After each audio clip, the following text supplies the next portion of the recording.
A young woman was on her first date with a man, observing nature together. Just as they were getting intimate, she was suddenly distracted by a swarm of butterflies. When the butterflies flew away, they discovered it was actually a corpse, which scared the boyfriend out of his wits. The medical examiner detected a strange sulfur smell and found a goat nearby. Even more bizarrely, all the blood had been drained from the victim's body, and there were bite marks covering one of the ribs, as if something had carried off the victim's heart. Vincent discovered the victim had undergone longitudinal cross-joint surgery, suggesting they might be able to trace the victim's identity through the serial number on the steel pins. He also found needle-like bristles from some kind of animal. The images revealed that the rib injuries were caused by sharp teeth. He theorized that the creature responsible for killing the victim was a chupacabra, a beast not yet scientifically proven to exist. Based on the victim's brand new clothing, Angela deduced that he was likely a tourist who had come to the woods for a trip. Following this lead, agents found that a tourist named Coleman had gone missing from a nearby hotel. Coleman was the famous host of the TV show Mythbusters, which exposed the truth behind numerous myths and legends. According to the hotel owner, local legends about the chupacabra had long circulated in the area. To cater to tourists drawn by these tales,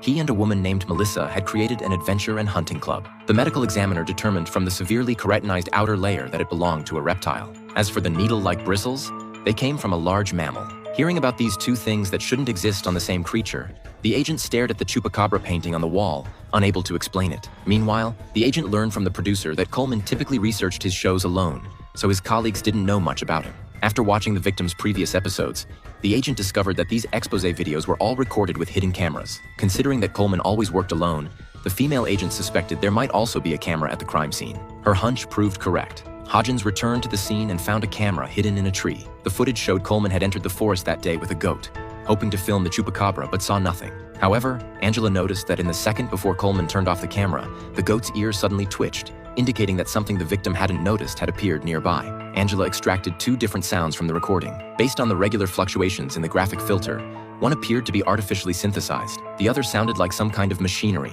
Additionally, Hodgins identified the skin tissue on the body as scales from a spiny-tailed iguana, while the bristle-like brown hairs came from a wild boar. All these findings indicated that the entire chupacabra incident was a hoax. Vincent discovered abrasions on the victim's ankles and a gap in the cervical vertebrae, proving the blood wasn't drained by any creature. The truth was that someone had used a method common among hunters, tying Coleman's ankles, hanging him upside down, and draining his blood. Furthermore, Hodgins detected bone adhesive residue in the bite marks. This localized adhesive is primarily used for creating taxidermy specimens. The bite marks on the victim's sternum were likely made by a black bear specimen. If the female agent remembered correctly, there was exactly such a thing in the hotel they'd visited earlier. Returning to the hotel, they found it much more crowded than before. Clearly, Coleman's death had brought a steady stream of tourists to the area. The female agent confirmed that the black bear head on the wall was the murder weapon. The agent also noticed ligature marks on the hotel owner's hands and found a rope with the victim's bloodstains in his storage locker. Despite the evidence, the man insisted that Coleman was already dead when he found him. Initially, he'd thought about calling the police, but considering his hotel was on the verge of bankruptcy,